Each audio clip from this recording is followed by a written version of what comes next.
Faisal Rafi Buma Andana, absen 12 dari kelas 12 MIPA 4. Assalamualaikum warahmatullahi wabarakatuh.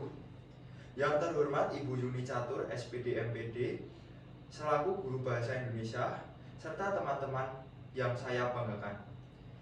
Pertama-tama, marilah kita panjatkan puji dan syukur kepada Allah Subhanahu wa Ta'ala yang telah memberikan kita kesehatan dan kesempatan sehingga kita dapat berkumpul pada hari ini.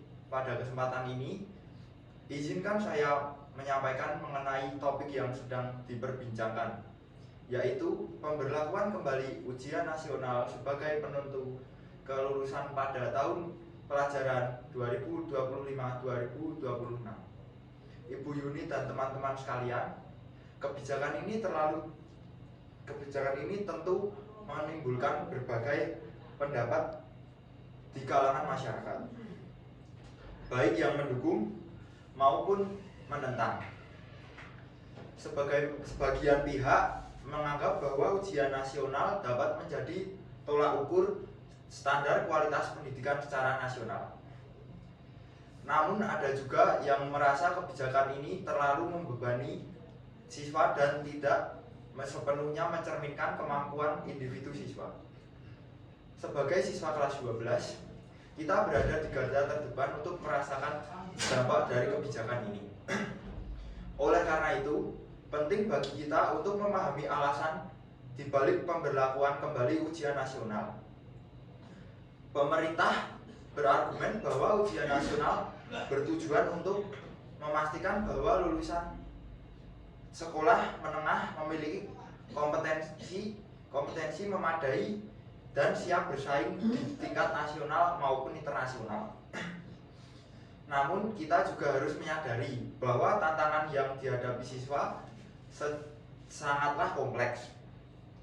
Proses belajar tidak hanya mengandalkan kemampuan akademik, tetapi juga mencakup keterampilan non-akademik, kemampuan berpikir kritis, dan kreativitas.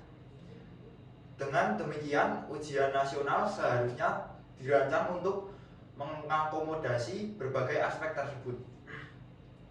Ibu Yuni dan teman-teman yang saya hormati, pemberlakuan kembali ujian nasional juga menuntut kita untuk lebih disiplin dan fokus dalam belajar. Kita perlu mempersiapkan diri dengan matang agar mampu menghadapi ujian nasional. Namun, tekanan yang dihadapi siswa juga perlu mendapatkan perhatian. Bagaimana cara kita mengembangkan antara persiapan akademik dan kesehatan mental adalah hal yang penting untuk dipertimbangkan. Sebagai siswa, kita memiliki tanggung jawab untuk beradaptasi terhadap kebijakan ini.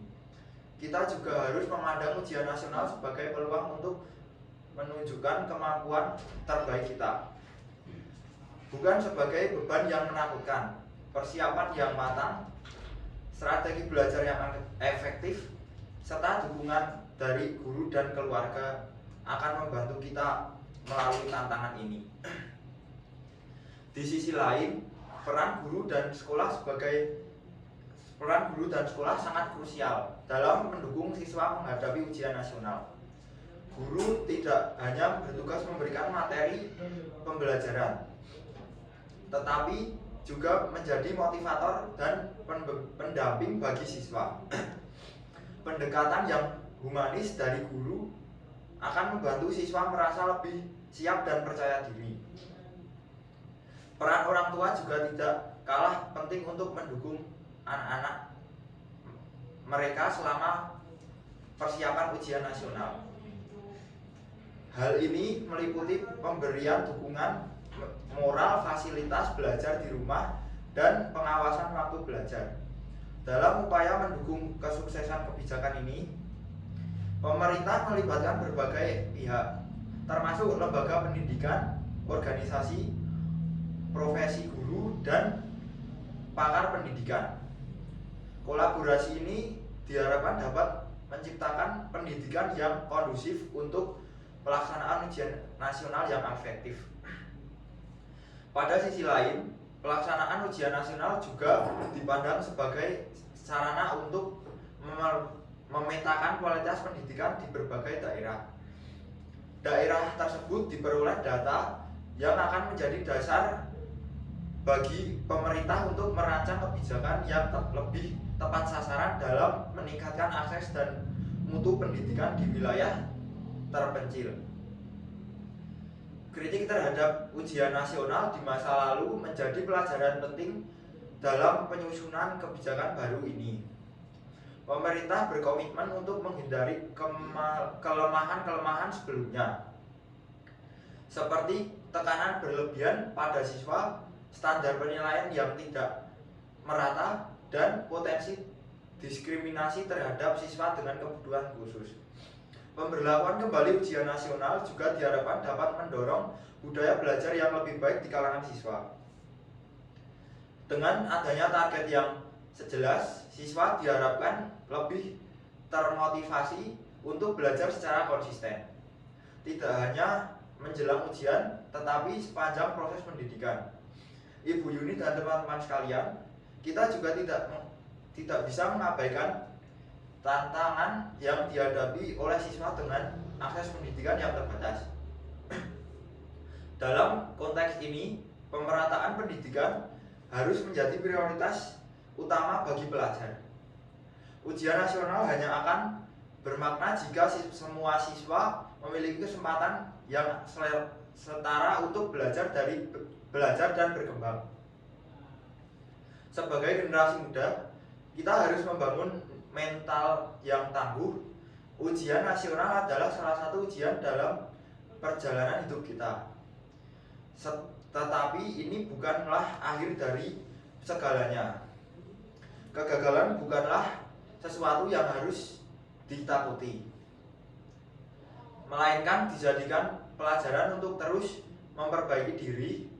Saya juga mengajak semua pihak untuk bersama-sama mendukung pelaksanaan ujian nasional ini.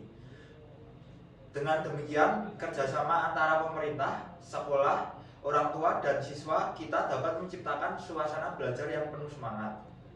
Harapan saya, kebijakan ini dapat memberikan dampak positif bagi kualitas pendidikan di Indonesia. Kita semua memiliki tanggung jawab untuk menjadikan pendidikan sebagai landasan bagi kemajuan bangsa. Dengan adanya ujian nasional ini, untuk mempersiapkan generasi muda menghadapi tantangan masa depan.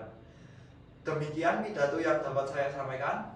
Semoga apa yang saya sampaikan dapat memotivasi bagi kita semua. Terima kasih atas perhatian Ibu Yuni dan teman-teman semua.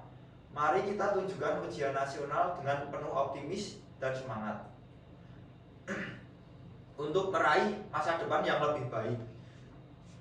Mohon maaf apabila ada kesalahan dan kekurangan dalam penyampaian pidato saya. Semoga kita diberikan kelancaran dan keberhasilan dalam menghadapi ujian yang akan datang.